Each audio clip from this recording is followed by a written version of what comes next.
श्रीराम भक्त शबरी. दंडकारण्याच्या घनदाट जंगलात शबरी नावाची एक साधी निरागस आदिवासी स्त्री राहत होती.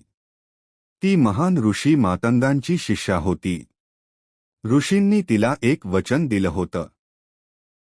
एक दिवस स्वतः श्रीराम तुझ्या आश्रमात येतील. त्या दिवसापासून शबरी रोज पहाटे उठायची, आश्रम स्वच्छ करायची, रस्त्यावरची काटेरी झुडपं काढायची आणि वाट पाहायची रामाच्या आगमनाची. वर्षानुवर्षे वाट पाहूनही तिचा विश्वास ढळला नाही.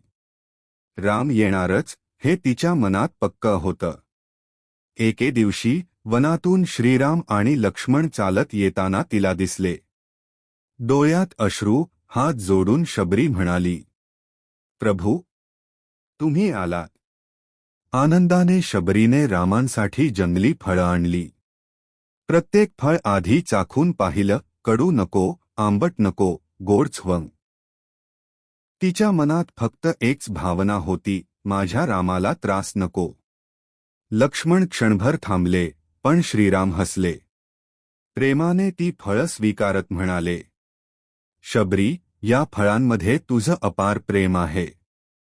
मला त्याहून गोड काहीच नको. त्या दिवशी श्रीरामांनी जगाला शिकवलं, देवाला श्रीमंती नाही, देवाला विधी नाही, फक्त शुद्ध भक्ती हवी असते. शिकवण.